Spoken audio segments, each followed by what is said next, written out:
You are not struggling. You are being hunted. Hunted by impulses that know your patterns better than you do. The urge that hits at night when you are alone. The craving that shows up when stress rises. The habit that whispers, "Just this once." The screen that steals hours and leaves you empty. The pleasure that feels like relief, then turns into shame. This is where men fight, not on a battlefield of mud and steel, inside their own mind. Because a man who cannot control himself is not free. He is owned. Owned by appetite, owned by lust, owned by distraction, owned by comfort, owned by the need to escape discomfort like it is death. And if you are honest, you know exactly what owns you. You keep calling it stress. You keep calling it boredom. You keep calling it, "I deserve it." You keep calling it, "I'll fix it later." Later is a lie that addiction loves. Because addiction does not need to beat you in one day. It only needs to win today. One day at a time. Most men think addiction is the problem. Addiction is not the problem. Addiction is the symptom. The real problem is that you have no internal law, no code that stands between desire and action. So desire becomes your commander, and you obey. Then you wonder why you feel weak. Here is the brutal truth. Your impulses are not your personality. They are not who you are. They are training. And training can be reversed. But not with talk, not with therapy slogans, not with motivation, with discipline, with structure, with daily war. The modern world is designed to seduce men into numbness. Cheap pleasure is everywhere. Infinite entertainment, instant dopamine, 1,000 ways to avoid your own thoughts, 1,000 ways to escape responsibility, 1,000 ways to feel something without becoming something. And it works, because a man without a mission will always choose relief over growth. So if you want to win this fight, you need to understand the enemy. Impulses are not random. They follow a pattern, a trigger, a routine, a reward. It is a loop. Stress hits, you escape. You feel relief, then guilt, then numbness, then the next trigger. The loop becomes your cage, and men live in cages for years, telling themselves they are fine. You are not fine. You are being domesticated. You are being softened. You are being trained to avoid discomfort. And a man trained to avoid discomfort becomes fragile. Fragile men break under pressure. Pressure is guaranteed. So this is not about being pure. This is not about being perfect. This is about reclaiming command. You are going to build a mind that can say no, a body that can endure, a spirit that can face boredom without begging for stimulation. A man who can walk past temptation like it is nothing. Not because he is numb, because he is governed. Now listen, this is not a gentle conversation. This is a father speaking to a son who is about to ruin his life. Because impulses do not just steal your time, they steal your self-respect. And a man without self-respect will destroy his own future quietly. So I will give you laws, and if you live by these laws, you will start winning. Not someday, today. Law 1. Stop calling it impulse. Call it what it is, a chain. Men lose the fight before it begins because they soften the language. They say bad habits. They say guilty pleasure. They say, I'm just unwinding. No, if it controls you, it is a chain, and chains require force to break, not feelings, not excuses. Force. Calling it a chain changes how you treat it. You stop treating it like comfort. You start treating it like captivity, and a man should hate captivity. Law 2. Your craving is not an emergency. This is where weak men fold. A craving rises, and they treat it like a command. Like hunger means you must eat. Like lust means you must act. Like boredom means you must scroll. That is slavery. A craving is a sensation, not an order. Learn to sit with it, feel it rise, name it, then watch it pass like weather. The urge screams because you trained it to scream. When you stop obeying, it learns silence. Law 3. Remove the trigger, or you will repeat the loop. Most men rely on willpower. Willpower is not a strategy. Willpower is what you use when you have built no defenses. A disciplined man builds defenses. He makes sin inconvenient. He makes distraction difficult. He makes relapse expensive. If your phone is your trigger, change the environment. If the night is your trigger, change the routine. If loneliness is your trigger, build structure. If stress is your trigger, train your body instead of escaping. Do not argue with triggers, disarm them. Law 4. Boredom is a weapon. Use it. Addiction thrives in stimulation. It needs noise. It needs constant input, because silence forces you to feel your life. Most men cannot tolerate that, so they drown it. A disciplined man weaponizes boredom. He trains in boredom. He works in boredom. He sits in silence and lets the mind burn. That burn is not danger. That burn is weakness dying. Boredom is proof you are not being entertained. Good. A man was not born to be entertained. He was born to build. Law 5. Your body must suffer daily, or your mind will suffer nightly. Men who do not train pay the price in the dark. Restlessness, anxiety, urges, weakness. Your body is meant to be used. When you do not spend your energy, it turns against you. So you train, not for vanity, for control, for stability, for calm.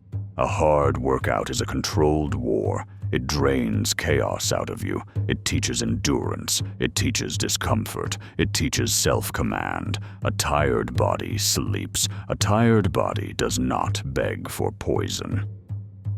Law 6. Stop trying to quit. Start building a replacement identity. Weak men fight addiction by focusing on what they are losing. I can't do this. I'm trying to stop. That language keeps you small. You do not stop a behavior by staring at it. You replace it with a higher identity. You become the kind of man who does not kneel to urges. You become the kind of man who keeps his word. You become the kind of man who can sit in silence. You become the kind of man who trains when he does not feel like it. Identity is stronger than willpower. If you see yourself as a man who is trying, you will fail under pressure. If you see yourself as a man under law, you will endure. Law 7. Confess the real reason you escape. This is where men lie. They say they do it because it feels good. No. You do it because it removes pain, it removes stress, it removes loneliness, it removes boredom, it removes the feeling that you are behind in life. That is why you keep coming back. So stop pretending the pleasure is the point. The point is escape. Then ask yourself a hard question. What are you escaping from? Your responsibilities, your fear of failure, your lack of purpose, your shame. Until you answer that, the addiction will keep returning in different forms. You might quit one vice and replace it with another. Same chain, different material. Law 8. Your first hour decides your whole day. Most men lose the day before breakfast. They wake up and feed their mind chaos.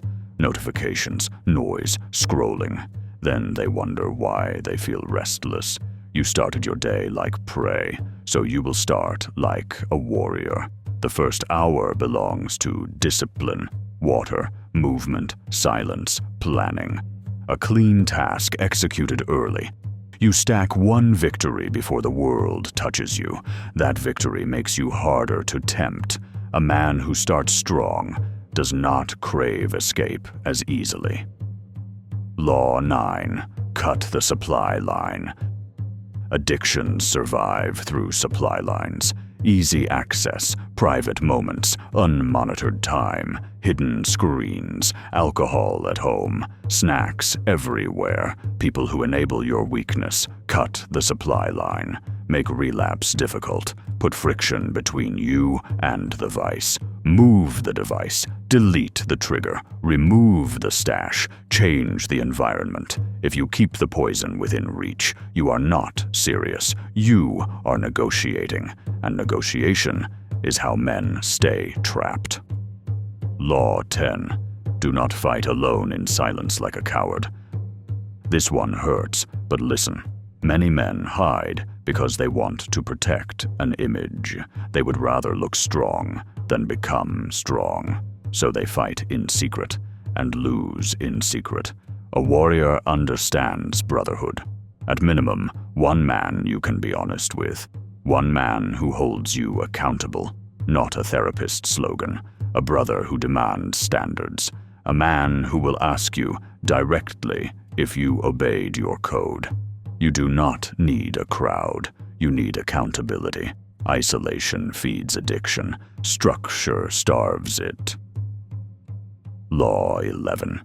Replace dopamine with purpose. Men relapse when their life feels meaningless, because pleasure becomes the substitute for mission. If you do not have something worth suffering for, you will always choose comfort. So build a mission, not a dream. A mission, something you do daily. A skill, a craft, a body, a business, a trade, a discipline, a future family you are preparing to lead. Purpose makes cravings smaller, because purpose makes your time expensive. A man with a mission does not waste his nights. He respects his future. Law 12. Understand the cost. Make it real. Weak men act like relapse is free. It is not free. It costs time. It costs energy. It costs confidence. It costs self-respect. It costs performance. It costs relationships. It costs your ability to look people in the eye with clean presence. Addiction always sends the bill, and the bill is paid in shame. So write the cost down in your mind. When temptation shows up, you do not ask, "Do I want it?" You ask, "What does it cost?" Cost kills temptation. What will it cost my sleep? What will it cost my discipline tomorrow? What will it cost my self-respect? What will it cost my legacy? A man who sees the cost clearly stops romanticizing the vice. Law 13. Build daily non-negotiables that make relapse less likely. This is the practical backbone. 3 non-negotiables every day. Move your body. Produce value. Practice restraint. Move your body. Sweat and strain. Produce value. Create, work, build skill. Practice restraint. Say no to one indulgence. These actions do not just build discipline, they build identity. They create the feeling of earned pride. And earned pride is the enemy of addiction, because addiction thrives in men who feel defeated. Victory starves it. Law 14. When you fail, do not spiral. Correct immediately. This is where many men get trapped. They relapse, and then they collapse. They say, "I already failed, so it's over." That is weakness trying to turn one mistake into a lifestyle. A disciplined man corrects immediately. No drama, no self-hate, no excuses. You failed. Then you tighten the system. You remove the trigger. You add friction. You increase structure. You return to the code the same day. A warrior does not stay down because he slipped. He stands because he refuses to live as a slave. Law 15. The goal is not to be clean.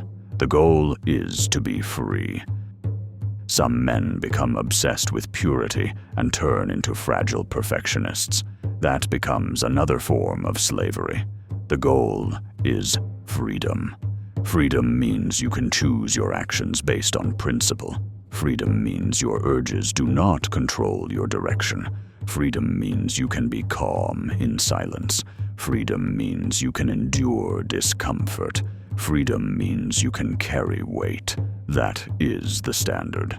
Now let me speak directly to the man listening who feels ashamed. Shame can destroy you, or it can forge you.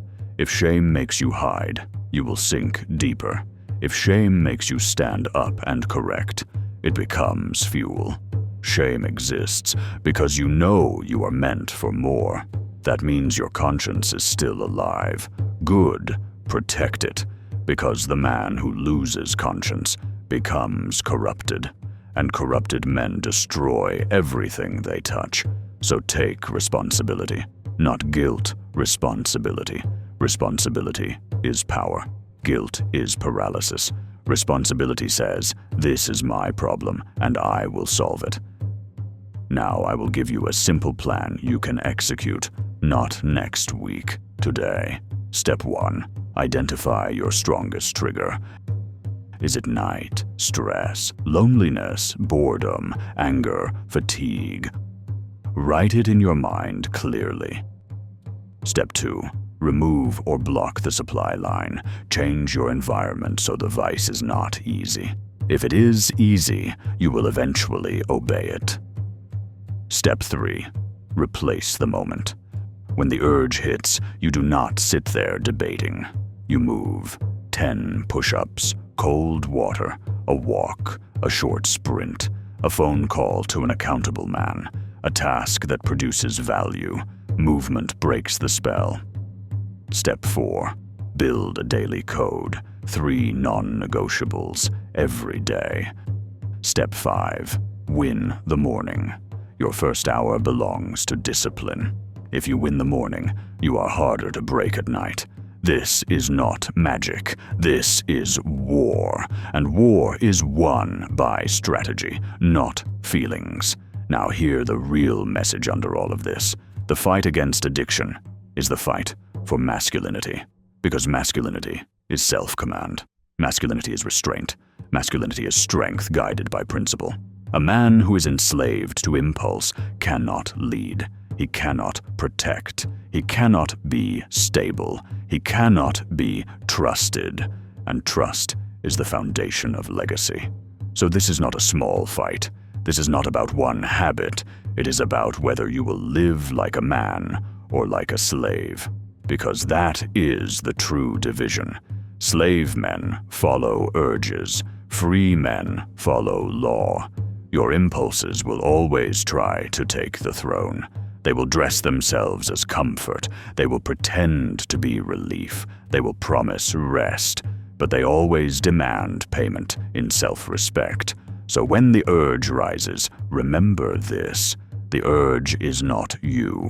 It is the enemy at the gate, and you are the guard. If you open the gate, the enemy enters. If you hold the gate, you become stronger. Each time, one day at a time. This is how men are forged. Not by avoiding temptation, by facing it and refusing. Not once, repeatedly. That repetition becomes identity. Identity becomes calm. Calm becomes power, and power becomes legacy. So you fight. In the morning, when you wake up. In the afternoon, when boredom hits. At night, when the urge whispers. You fight with structure. You fight with training. You fight with honesty. You fight with consequence. You fight with a code. Because this is where men are separated. Not by words, by restraint, by the ability to say no. And when you build that ability, you will feel something most men never feel. Freedom. The quiet freedom of a man who can rely on himself. The kind of man who can be trusted. The kind of man who can carry weight. The kind of man who can build a life he does not need to escape from. That is the goal. Not perfection, freedom.